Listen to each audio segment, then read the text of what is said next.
Canada's Army puts another weapon into the fight. This time it is their dollars going to work to beat the devil as the great campaign for the 5th Victory Loan gets underway.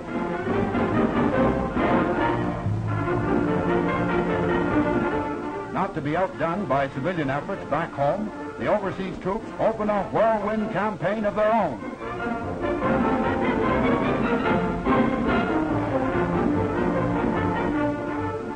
By assigning a small amount of pay for 6 months, it is easy for everyone to acquire a bond. And to acquire a bond means two things: another socket Hitler and a nest egg for after the war. Because money put into victory bonds is not donated, it is lent. As Colonel Ralston says, buying victory bonds is good soldiering, good citizenship, and good business.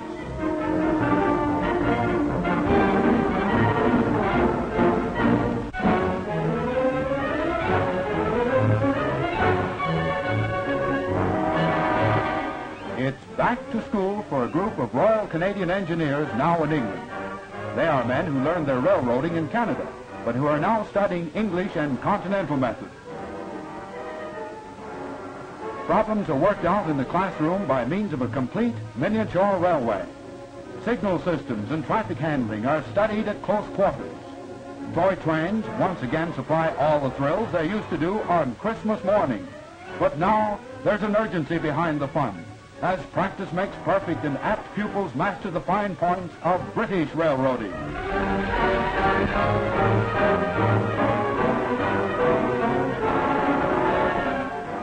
So much for theory. Now they have a chance at the real thing. Actual trains are operated by double bank crews. Each English member of it has his Canadian counterpart.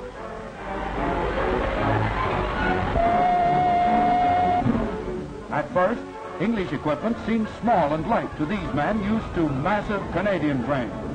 But it's designed for different conditions, and they soon have a hearty respect for its efficiency.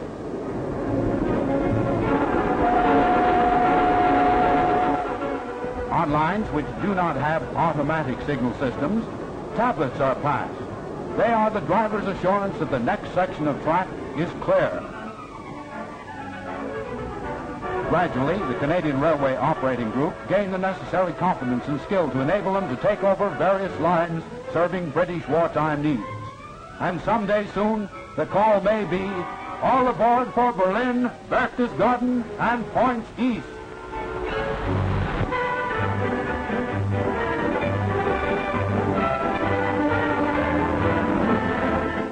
The Canadian hospital ship Lady Nelson, carrying wounded veterans of the Mediterranean campaigns, recently arrived at a British port.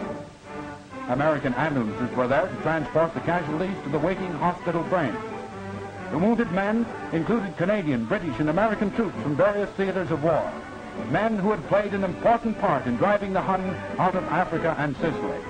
And now they were back from the wars with a well-earned blighty.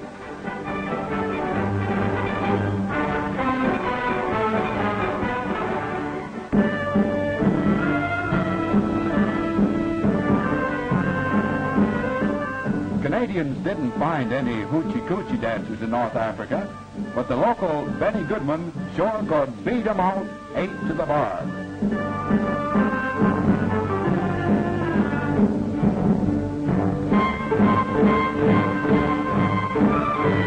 Rug cutting in the desert has a fascination all its own. Is everybody happy?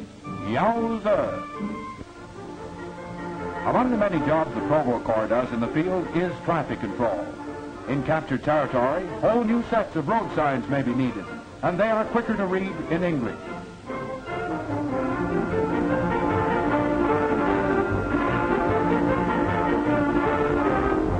As the Allied forces roll up Italy, there is more and more traffic to keep moving northward, rolling ahead smoothly and efficiently. Many a mountain who traveled the mountain trails of the Rockies is to be found in the Provost Corps along the hilly roads of Italy.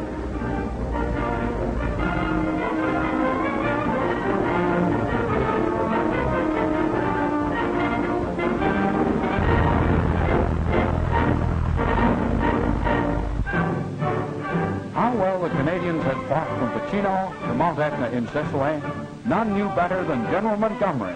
so it was not without just pride that he held an investiture for them. To Major General Simmons, their commander, he presented the DSO. Brigadier H.D. Graham received the DSO. Brigadier C. Volks also received the DSO. Lieutenant Colonel Walsh, the DSO. Major Southern, DSO. Lieutenant P.F. Potvin won the Military Cross. The Distinguished Service Order went to Major G.A. Welch. Sergeant W.J. Brooks, RCE, the Military Medal. Major H.P. Bell Irving, the DSO. Lance Sergeant R. Beauregard, the MM. Another DSO went to Lieutenant Colonel J.C. Jefferson. Corporal D. Meade won the Military Medal. Major R.C. Coleman, the Military Cross. Corporal Robert Middleton, the Military Medal. Captain H.D.P. Tye, the Military Cross. Lance Corporal G.E. Patinaw, Military Medal. Captain N.R. Waugh, the Military Cross. Corporal H.E. Brandt, Military Medal. Captain M. Trudeau, Military Cross.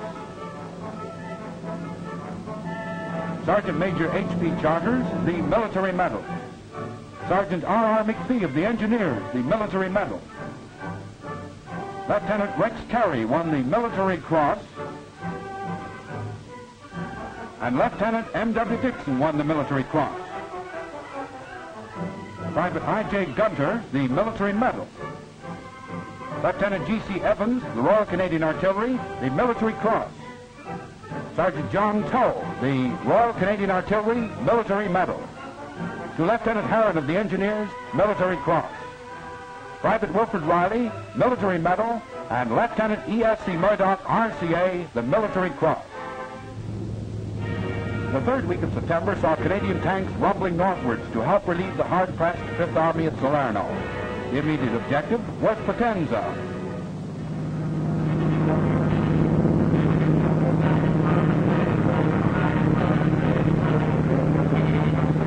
Roadblocks and demolitions blocked their way, but the sappers made them serviceable in record time.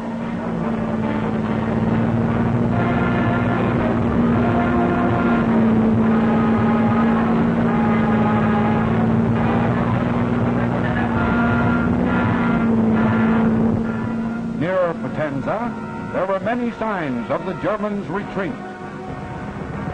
At the town itself, scattered remnants of the paratroops of the Hermann Goering Division put up a stiff resistance.